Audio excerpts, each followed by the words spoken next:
Hello friends, welcome back. आज Wednesday है और आज हम एक पर्सनालिटी के बारे में चर्चा करेंगे जो आपको प्रीलिम्स और मेंस दोनों के हेल्प करेगी और ख़ास करके आपको आपके मेंस एग्ज़ाम के आंसर्स लिखने में और मदद करेगी। आज की जो पर्सनालिटी है, आई एम वेरी सर्टन कि आप लोगों ने शायद उनके बारे में नहीं सुना होगा। पर्सनालिटी का नाम है असगर अली इंजीनियर। तो खैर, असगर अली इंजीनियर कौन थे? तो let's understand one thing. He was born in 1939। एक बोरा मुस्लिम कम्युनिटी के मेंबर थे। राजस्थान में ये पैदा हुए थे। बहुत ही यंग एज में राजस्थान में जब ये रहते थे तो इनके पेरेंट्स ने इनको अरबिक और कुरान सिखाई और ये बहुत ही यंग एज में फ्लुएंसी भी प्राप्त करे कुरान में और साथ में अरबिक लैंग्वेज में। जब ये बड़े हुए तो उसके बाद इन्होंने सिविल इंजीनियरिंग करी और सिविल इंजीनियरिंग करने के बाद he joined the Mumbai municipal corporation. Bombay municipality में he worked for a very long period of time और वहाँ पर because as a civil engineer he was working as an engineer only civil engineering department में, that is why he got his name called engineer और वो नाम तब से असगर अली के साथ चिपक गया। बट ये ब्रीफ बैकग्राउंड था, लेकिन ये बंदा इंपॉर्टेंट क्यों है? बहुत इंपॉर्टेंट है और आपको आंसर लिखने में बहुत मदद करेगा। थोड़ा सा इनके लाइफ के बारे में बताता हूँ। 1961 की बात है। असगर अली इंजीनियर बीएमसी के ऑफिस में बैठे थे और जब ये वहाँ पर अपना एक न्यूज़पेपर पढ़ रहे थे तो उन्होंने सबसे पहले पेज पे एक रिपोर्ट देखी। रिपोर्ट में क्या हुआ कि 18 ईयर ओल्ड एक लड़की की डेथ हो गई थी और ये डेथ हुई थी बेसिकली जबलपुर में, मध्य प्रदेश में। और ये लड़की जो थी वो एक हिंदू लड़की थी और जब ये डेथ हुई उसके बाद न्यूज़पेपर में रिपोर्ट आई कि जबलपुर में हिंदू मुस्लिम राइट्स हुए और उन राइट्स की वजह से बहुत सारे मुस्लिम के हाउसेस को जलाया गया और बहुत सारे मुस्लिम्स को मारा भी गया। That particular incident was turning point in the life of Asghar Ali. उन्होंने ये उस समय न्यूज़पेपर को नीचे रख के ये बात सोची कि भाई why do people fight on religious lines. उन्होंने सोचा कि भाई I need to actually study कि हिंदू मुस्लिम वायलेंस होती क्यों है, क्या रीजंस है।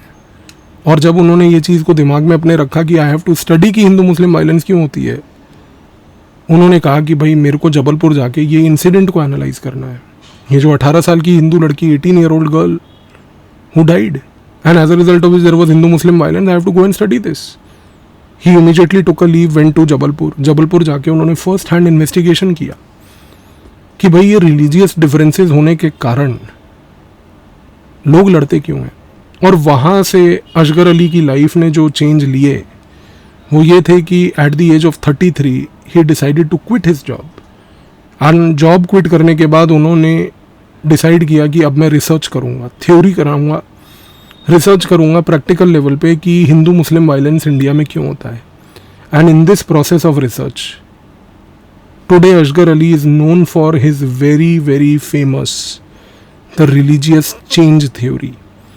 ये religious change theory Asghar Ali की हम लोग ऑप्शनल्स में साइकोलॉजी, सोशियोलॉजी, पॉलिटिकल साइंस हर जगह पढ़ते हैं। क्या है ये पर्टिकुलर रिलीजियस चेंज थ्योरी? ये आपको जीएस में, जीएस पेपर 1 कम्युनलिज्म के टॉपिक में, जीएस मेंस पेपर 2 में, दोनों जगह आंसर लिखने में और एस्से में, तीनों जगह पे हेल्प करेगी। देखिए, असगर अली ने एक सिंपल बात बोली। असगर अली ने कहा कि जो कुरान है, Quran is not against social reforms. उन्होंने कहा कि जस्ट बिकॉज कुरान एक पुराना डॉक्यूमेंट लिखा है, उसके इंटरप्रिटेशन को लोग नेगेटिव तरीके से लेते हैं। उन्होंने सबसे पहले ये पॉइंट बोला कि neither Quran discourages social reform. फिर उन्होंने ये भी बोला कि Quran does not even discriminate between main and women. और सबसे बड़ी बात उन्होंने कहा कि Quran even supports democracy.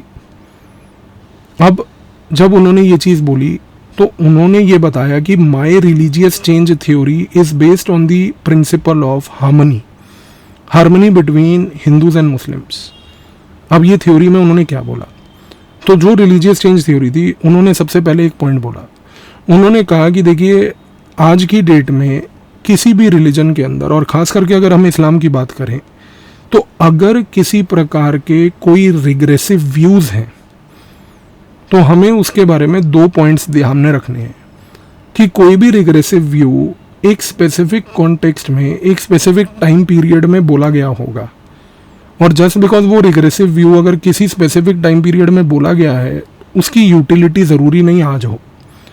That means in the religious change theory he propagated a very important point. He says that the only way religions can grow and only way religions can maintain harmony is by change. अगर कोई point इस्लाम में woman के negative में लिखा हुआ है तो वो हमें एनालाइज करना है कि किस कॉन्टेक्स्ट में लिखा था, किस टाइम पीरियड में लिखा था, एंड इज दैट कॉन्टेक्स्ट और टाइम पीरियड रिलेवेंट टुडे और नो। एंड अगर वो आज की डेट में रिलेवेंट नहीं है तो इट हैज़ टू चेंज। दूसरा, रिलीजियस चेंज थ्योरी में उन्होंने एक बड़ी इंपॉर्टेंट बात ये करी कि हर एक रिलीजन के अंदर एक कॉमन थ्रेड है, and that thread is that each religion talks about an eternal belief in compassion, love and universal brotherhood. उन्होंने कहा कोई रिलीजन कंपैशन, लव और यूनिवर्सल ब्रदरहुड के खिलाफ नहीं जाता। ये हर एक रिलीजन के अंदर एक कॉमन थ्रेड है जो हर जगह पाया जाएगा। लेकिन अगर इसके बावजूद कोई रिलीजन के अंदर कोई रिग्रेसिव प्रैक्टिस है, आइडेंटिफाई करो वो किस कॉन्टेक्स्ट और किस टाइम पीरियड में दी थी, आज अगर वो रिलेवेंट नहीं है तो उसको चेंज करो।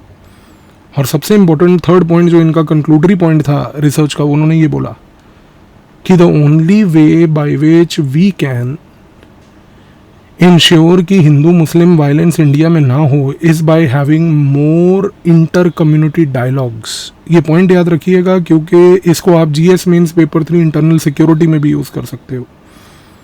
The only way by which we can have आज की डेट में peace between Hindus and Muslims is to ensure Hindu Muslims के बीच में इंटर कम्युनिटी डायलॉग।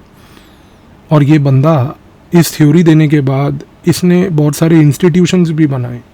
इसने 1980 में इंस्टीट्यूट ऑफ इस्लामिक स्टडीज़ बनाया बॉम्बे में, 1993 में centre for study of society and secularism भी बनाया। और आज की डेट में ये दोनों सेंटर्स एंड इंस्टीट्यूट जो इनके बनाए हुए हैं, they help us in a very big way in understanding कि how inter community dialogue, change in religious practices can ensure harmony and growth of the religions। तो ये पॉइंट याद रखिएगा। Asghar Ali engineer has been a very important contributor in social harmony in India. इससे GS mains paper 3 internal security and GS mains paper 1 and 2 society and political issues, कहीं पर भी इनको freely use कीजिएगा। Thank you.